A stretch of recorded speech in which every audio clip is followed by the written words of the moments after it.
affected.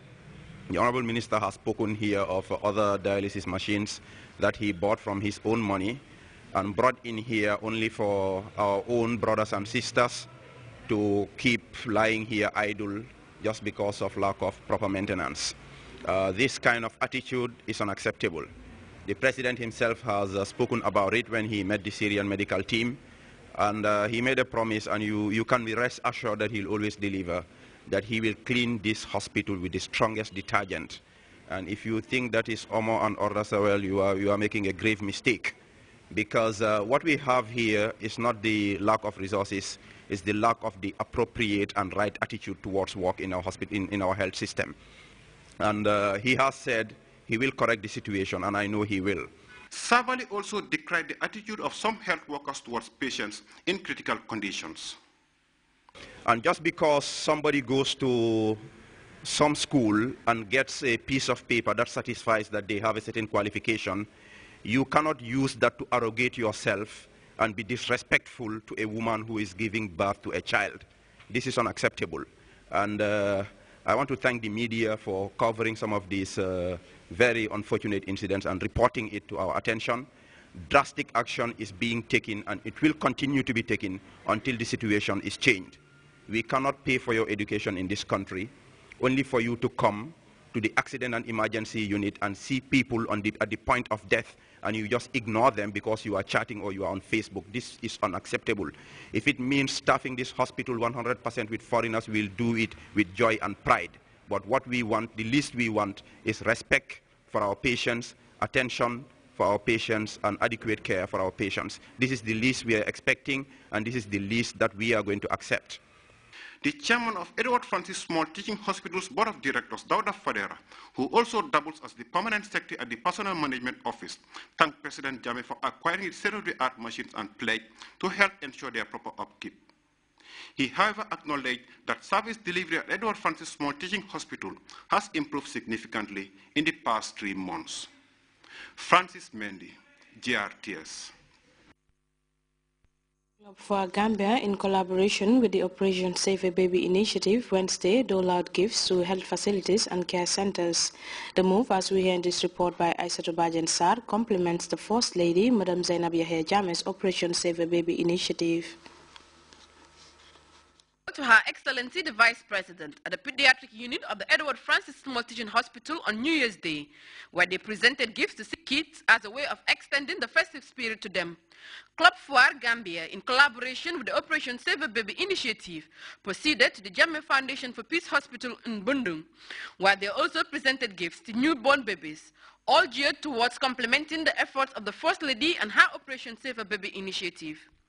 It was a tedious but joyous day, not only for Club Foire, but also for the officials of the Operation Save a Baby, as they believe that the move taken by the club will go in complementing not only the efforts of the initiative, but that of government in augmenting the health sector, since government cannot do it all alone. Presenting these gifts on festive occasions like the New Year's serve as an avenue to bond with the vulnerable in society.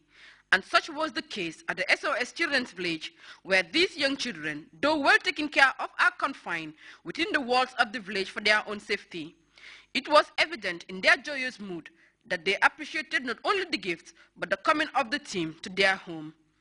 The director of the village, Hadinjai Ture, thanked the group for the move, saying that their coming to the village to celebrate the new year with the children was a blessing to them, as the day forms part of their overall festival celebrations. Well, it was coming to the end of the gift-sharing adventure undertaken by Club Foire, which aims at fostering networking, but not without the group visiting the care for babies. It was completely different mood, as most of these women and mothers could not hold back their tears upon seeing these toddlers who will never experience the love of a biological mother, as they were dumped at such vulnerable and tender days of their lives. The shelter manager informed the group that in 2013 alone, the shelter received 29 dumped babies, something he described as alarming. So you can see it is something very alarming. But we are trying our best to also see that, their care and protection is also you can effort. But on behalf of my director of social welfare, we are saying a very big thank you. It will serve for the interest of the children. It was touching when the group learned of the news of a newest dumped baby to the center, who was only 3 days old. It was there that Fatoumata Jahumpa Cissé initiated the move for the baby being named after the Deputy Speaker Fatou who welcomed the idea, promising to henceforth take up the responsibility of giving the child a new lease of life. I would like to congratulate the staff and also the Director of Social Welfare, under whose purview this center is. I know she has a passion for what she does, especially for babies and children. That is her #1 passion. So I want to congratulate her for all the hard work she's putting into this center. Aji Awakan, a member of the Club Fuad, assured the shelter of their support, saying as mothers, they are moved by the situation and thus will do their quota to assist in the shelter. As the club wrapped up the day's activity, the state broadcaster sounded the views of one member of Club Fuad, Marie Jabati Diouf, on the baby dumping menace.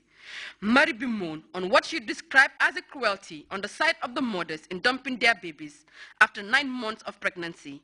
She called on the authorities to help in coping the ugly scenario, whilst appealing to the women to cease in doing such an act, urging them to rather give out their babies to childless couples, or better still, give them away honorably rather than dumping them.